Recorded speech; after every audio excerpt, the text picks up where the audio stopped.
Good morning, student. Today we are going to start lesson number 4, sorting material into groups. Okay, and continuation part is luster objects and non-luster objects. Student, luster object means क्या and non-luster object means क्या? इसके पहले के video में हमने देखा कि object around us मतलब ऑब्जेक्ट कैसे होते हैं, डिफरेंट टाइप्स के ऑब्जेक्ट कैसे होते हैं, शाइनी सरफेस वाले ऑब्जेक्ट मतलब क्या और मटेरियल मतलब क्या, डल सरफेस वाले मटेरियल मतलब क्या, इन सब के बारे में पढ़ा था। तो इसी मटेरियल के बेस पे जो मटेरियल्स हैं उन्हें 2 टाइप्स में क्लासिफाई किया गया है। First is lustre objects and then second is non lustre objects. So first point is here lustres object. अब लस्टर ऑब्जेक्ट्स मतलब क्या है, किसे हम लोग लस्टर्स ऑब्जेक्ट कहेंगे? Objects which have shiny surface. जो ऑब्जेक्ट शाइनी सरफेस के होते हैं, शाइनी सरफेस मतलब क्या, जो चमकने वाले ऑब्जेक्ट्स हैं। ओके, जो ऑब्जेक्ट्स बहुत ज्यादा चमकते हैं मतलब शाइनी सरफेस के, तो उसे कहेंगे हम लोग lustre objects. Then second point non lustres objects. Objects which do not have shiny surface. Objects which do not have shiny surface मतलब कुछ ऑब्जेक्ट्स ऐसे होते हैं कि जो चमकते नहीं है, उसको शाइनी मतलब शाइन नहीं करते, तो उसे कहा जाता है non-lusters objects. You can also do this activity with sandpaper. You can rub the surface of a material with the sandpaper to check if it has lusters. Perhaps at this time you are thinking why do we need to cut the surface of the materials to check its luster? It is because some metals often lose their shine and appear dull because of the action of air and moisture of them. Therefore, we can see the luster only on their freshly cut surface. क्या होता है कि जैसे lustre object जो होते हैं, जैसे मान लो अभी अपने घर में जो पूजा करने के लिए हम लोग जो कॉपर का वो लोटा यूज करते हैं, है ना, उसे तांबा कहा जाता है। तो उसको हम लोग यदि साफ करते हैं तो एकदम फ्रेश और शाइनिंग चमकीला दिखाई देता है। बट आफ्टर सम टाइम क्या होता है कि वो ब्लैक हो जाता है। क्यों? क्योंकि वो एयर की वजह से और मॉइस्चर की वजह से उसके ऊपर दाग गिर जाते हैं। ओके, एयर एंड मॉइस्चर की वजह से उसके कांटेक्ट में आने से उसके ऊपर दाग गिर जाते हैं और वो ब्लैक होने लगता है। यदि ऐसे जो मेटल्स हैं इन्हें यदि कट करते हैं तभी ये शाइनिंग करते हैं। ओके, नेक्स्ट आपको यहाँ पिक्चर में दिखाई दे रहा है, ये देखिए, ये जो मेटल है इसे अभी अभी फ्रेश काटा हुआ है इसलिए बहुत शाइन कर रहा है। ठीक है, freshly cut surface of material, तो इसको अभी अभी काटा गया है इसलिए बहुत शाइन कर रहा है। ठीक है, अब ये जो है लकड़ी, अब ये लकड़ी को हमने काटा तो ये शाइन नहीं करेगा। फिर लस्टर्स एंड नॉन लस्टर सरफेस। अब यहाँ पर लस्टर और नॉन लस्टर सरफेस में अब देखिए यहाँ पर जो पाइप दिखाई दे रहे हैं, ठीक है, ये शाइन कर रहे हैं क्या, और ये जो रबर है ये शाइन कर रहा है। हाँ, ये जो पाइप है तो ये लोहे के बने हुए हैं इसलिए अभी अभी इसको कट किया गया इसलिए शाइन कर रहे हैं, बट ये जो रबर है ये शाइन नहीं कर रहा है। ठीक है, ये लस्टर ऑब्जेक्ट्स हो गया और ये नॉन लस्टर्स सरफेस हो गई है। फिर next point is your hardness. Hardness मतलब उसके नाम से ही इंडिकेट होता है कि हार्ड मतलब कड़क। हार्डनेस यानी ऐसी कोई चीज जो बहुत कड़क होगी, इसके बारे में हमें पढ़ना है। When we press different material with our hands, some of them get easily pressed but some of them may be hard to compress. Take a stone and sponge and try to compress them. What do you find? You can easily press the sponge while you will not be able to press the stone. Now just think and answer, which is harder, wood or stone? Let us try a trick. Rub wood and stone against each other. If the wood gets scratched by the stone, then the stone is harder than the wood. मतलब यहाँ बताया गया कि जो stone है, यहाँ पर जैसे स्टोन है, आयरन है और स्पॉन्ज है। अब ये स्टोन बहुत कड़क होगा, है ना, ये आयरन मतलब लोहे का टुकड़ा है और स्पॉन्ज यानी बहुत सॉफ्ट मटेरियल है। Material which can be compressed और scratches easily are called soft material, while they material which are difficult to compress are called hard material. मतलब कुछ चीजें ऐसी होती है कि जो यदि उसके ऊपर थोड़ा सा खरोच भी आ जाए तो क्या होता है कि उसके ऊपर स्क्रैच हो जाते हैं, है ना, उसके ऊपर ऐसा क्रैचेस आ जाता है। और कुछ चीजें ऐसी होती है कि जो गिरती भी है फिर भी टूटती नहीं है, उसके ऊपर कोई भी स्क्रैचेस नहीं आता। तो जो चीजें बहुत जल्दी टूटती है उसके ऊपर थोड़ा सा भी कुछ यदि लग गया तो खरोच आती है, वो पूरा सॉफ्ट मटेरियल होता है। और कुछ चीजें ऐसी होती है कि जो गिरने पर भी उसमें कोई प्रॉब्लम नहीं आता, उसे हार्ड मटेरियल कहा जाता है। फिर फैक्ट है, diamond is the hardest naturally occurring substance and talcum prepared from soft stone is the softest substance. Next है अब सोल्यूएबल एंड इनसोल्यूएबल. अब सोल्यूएबल मतलब क्या और इनसोल्यूएबल मतलब क्या. सोल्यूएबल मतलब जो चीजें पानी में घुलती है, ठीक है, पानी में या किसी भी लिक्विड में जो इजीली घुलती है वो सोल्यूएबल. एंड इनसोल्यूएबल, ओके, इनसोल्यूएबल मतलब जो चीजें किसी भी लिक्विड में डालने पर वो घुलती नहीं है. कोई भी लिक्विड फॉर्म रहे उसमें यदि हम उस चीज को डालते हैं तो वो घुलती नहीं, वो एज इट इज रहती है, तो उसे इनसोल्यूएबल कहते हैं. Like this. अब फॉर एग्जाम्पल स्टूडेंट, मान लो हमने 2 पानी के ग्लास रखे और एक में हमने नमक डाल दिया और दूसरे इसमें हमने क्या डाला, थोड़ा स्टोन डाल दिया, मतलब छोटे छोटे पत्थर के टुकड़े डाल दिए.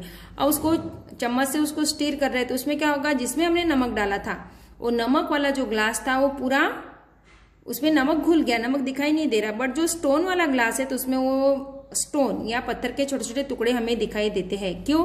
क्योंकि वो जो साल्ट जो था, नमक, वो पानी में सोल्यूएबल था. बट जो स्टोन है, पत्थर है, वो पानी में सोल्यूएबल है क्या? नहीं है. एक्टिविटी दी गई है 4.5. Collect sample of some solid substance, for example salt, sugar and sawdust, chalk, powder etcetera. आपको कुछ सैंपल कलेक्ट करने हैं, जैसे कि मैंने अभी एग्जांपल दिया ही है आपको, salt, sugar, sand, saw, chalk, powder. Take 5 beakers and fill them each about the half with water. Beakers, यहाँ जो आपको पिक्चर दिख रही है इसे बीकर्स कहा जाता है, ठीक है. एक कांच का या फाइबर का बना हुआ होता है, अपने ग्लास के जैसा ही होता है. Now add a spoon full of salt to the first beaker. पहले वाले बीकर में हमें क्या डालना है? साल्ट, मतलब नमक डालना है. सेकेंड वाले जो बीकर में हमें क्या डालना है? Sugar to the second beaker. Sand to the third beaker. Sand जो है वो थर्ड वाले बीकर में डालना है. पहले इसमें नमक डाला, दूसरे इसमें शुगर और तीसरे इसमें सैंड डाली. फिर third beaker. And similarly other substance to the remaining beakers. Stir the content in each of them with a spoon. Observe carefully and record your observation as show in a table. So student, आपको यहाँ 3 beakers दिख रहे हैं, 1, 2 and 3. पहले वाले beaker में हमने क्या डाला? नमक डाला. दूसरे वाले बीकर में हमने शुगर डाली एंड तीसरे वाले बीकर में हमने सैंड डाली, ठीक है, मतलब मिट्टी डाली. और तीनों को चम्मच से स्टीर किया, घोला हमने. तो क्या मिला हमें? पहले वाला जो साल्ट था, मतलब नमक था, वो पूरा डिजोल्व हो गया पानी के अंदर. देन सेकंड जो शुगर है, शुगर भी पूरी डिजोल्व हो गई है ना, शुगर पानी के अंदर तो पूरी घुल ही जाती है. देन अब सैंड जो है वो सैंड पूरी डिजोल्व हुई क्या? नहीं. यहाँ देखो आपको ये बॉटम में उसके दिखाई दे रही है आपको, है ना, जमा हुई ऐसे नीचे वाले साइड में. यहाँ पे हमें सैंड जो है वो दिखाई दे रही है, मतलब ये पानी के अंदर घुलती नहीं है. मिट्टी जो है वो पानी के अंदर घुलती नहीं है. तो ये टेबल को आपको फिलअप करना है कि ये मटेरियल्स के नेम दिए हैं. Dissolve, does not dissolve. Dissolve मतलब जो चीजें पानी में पूरी घुलती है उसे डिजोल्व कहा जाता है, और जो चीजें पानी में नहीं घुलती उन्हें do not dissolve. Okay, does not dissolve. Salt dissolve है. Sawdust does not dissolve. Sand does not dissolve. Sugar dissolve. Chalk powder. अब चॉक का जो पाउडर है वो डिजोल्व होगा क्या पानी के अंदर? आप लोग ये एक्टिविटी करके देखेंगे, होगा क्या? देखेंगे हम लोग चॉक का पाउडर डाल रहे हैं, उसे स्टीर कर रहे हैं, तो वो डिजोल्व नहीं होगा, ठीक है. From the above activity we can say that the substance which dissolve in water are called soluble substance. आपको इस एक्टिविटी से समझ में आ ही गया होगा कि the substance which dissolve in water, ऐसे substance जो water के अंदर dissolve होते हैं, that is called a soluble substance. Then second is the substance which do not dissolve in water are called insoluble substance. जो पानी के अंदर घुलते नहीं है उन्हें insoluble substance कहा जाता है. नेक्स्ट एक्टिविटी है 4.6. Collect sample of lemon juice, alcohol, coconut oil, kerosene, vinegar और any other liquid. Take 5 test tube and fill them with water. Now with the help of a dropper add each sample to different test tube. Observe carefully, record your observation. आपको क्या करना है कि जैसे इसमें से अभी ये तो आप लोग घर में नहीं कर सकते एक्सपेरिमेंट, ठीक है. हमारी जब स्कूल चालू होगी तो हम लोग ये अपने स्कूल के लेबोरेटरी में ये करके देखेंगे कि आपको लेमन जूस यानी नींबू का जूस ये तो आपके घर में मिल जाएगा, अल्कोहल, कोकोनट ऑयल भी मिल जाएगा घर में, बट केरोसिन, विनेगर ये चीजें मिलती नहीं मिलती किसी के घर में, है ना. इनको लेना है और टेस्ट ट्यूब में उसको थोड़ा थोड़ा डालना है. फिर फर्स्ट है miscible liquid. Okay, those liquid that get completely mix in water are called miscible liquid.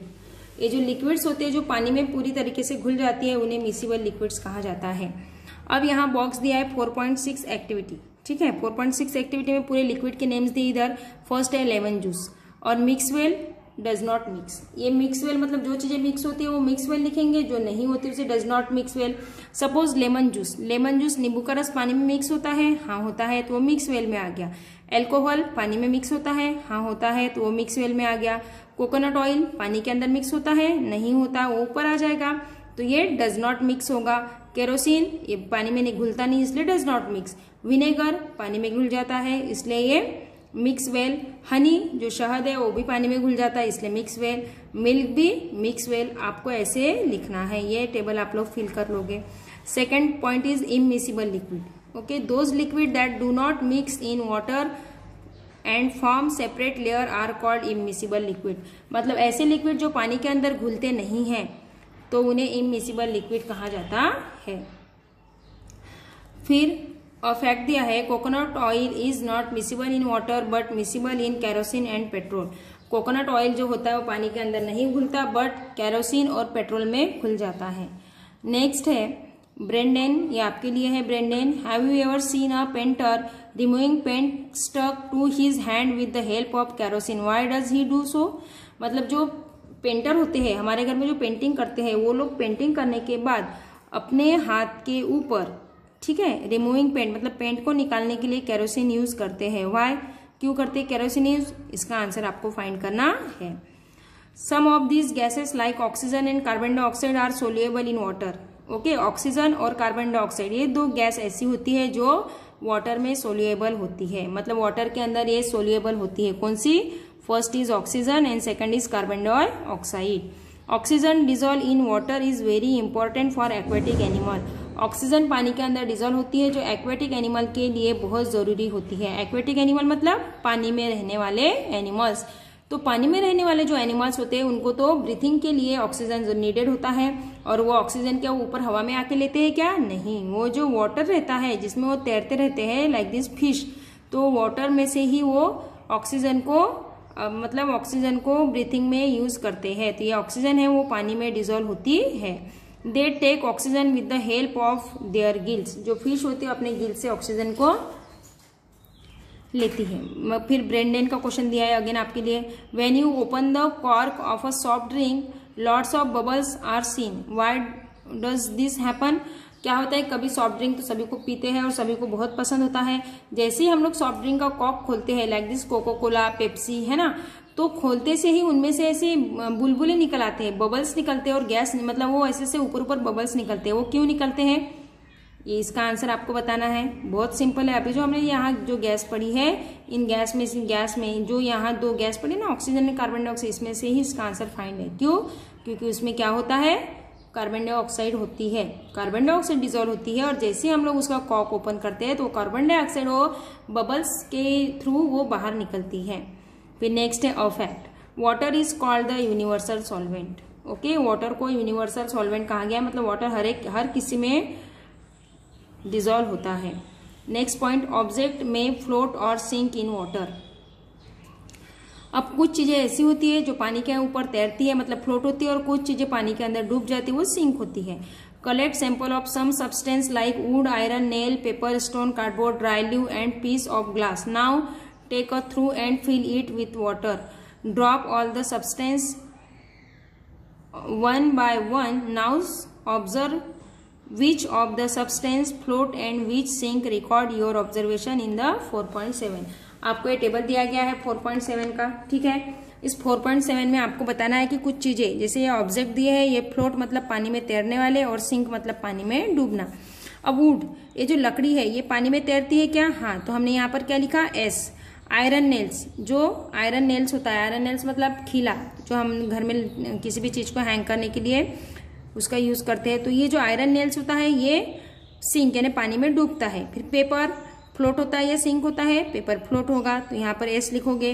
Stone, पत्थर फ्लोट होगा या सिंक होगा, नहीं, पत्थर सिंक होगा मतलब डूब जाएगा। ड्राई लीव्स, सूखी हुई पत्तियां फ्लोट होगी या सिंक होगी, फ्लोट होगी, है ना, मतलब वो सूखी हुई पत्तियां तैरेगी पानी के ऊपर। ये आपको चार्ट फिलअप करना है, कर लेना आप लोग पेंसिल से। On the basis of above activity, we can conclude that substance lighter than water float or it and substance heavier than water sink it। मतलब जो चीजें पानी से मतलब जो चीजें हल्की होती है वो पानी के ऊपर तैरती है और जो चीजें भारी होती है वो पानी में डूब जाती है। आपको ये पिक्चर में दिखाई दे रहा है स्टूडेंट, कुछ चीजें नीचे डूबी हुई दिखाई दे रही है और कुछ चीजें तैर रही है, लाइक ये डिस्पोजल तैर रहा है ना, और कुछ चीजें पत्थर वत्थर वो नीचे दिख रहे हैं। तो ये आपको कुछ मतलब ऐसा एक्सपेरिमेंट आप लोग अपने घर में भी करके देख सकते हो। एक बकेट में पानी लोगे, उसमें 2-4 चीजें डालोगे अलग अलग टाइप की, तो कुछ चीजें डूब जाएगी, कुछ चीजें तैरते हुए दिखेगी आपको। फिर ब्रेंडेन का एक क्वेश्चन है आपके लिए, और बहुत क्वेश्चन मतलब आप लोग इसमें से इसका आंसर फाइंड करोगे। An iron nail sink in water, मतलब जो खीला होता है, ठीक है, तो जो कील होती है खीला, तो वो पानी के अंदर डूब जाता है। Whereas a ship made of iron floating wire, but जो शिप होती है, शिप तो पता है सभी को है ना, बड़े बड़े शिप्स होते हैं, तो ये शिप भी तो आयरन से ही मिलकर बने होते हैं, मतलब लोहे से मिलकर ही बने होते हैं, बट ये क्यों तैरते हैं? ये शिप डूब क्यों नहीं जाता समुद्र में, ये क्यों तैरता है? तो इसका आंसर आपको फाइंड करना है। ओके, एंड नेक्स्ट जो है पोर्शन नेक्स्ट पीरियड में मैं एक्सप्लेन कर दूंगी। अभी के लिए इतना ही है स्टूडेंट्स, और इसमें से आप लोग हार्ड वर्ड्स फाइंड करोगे। Thank you.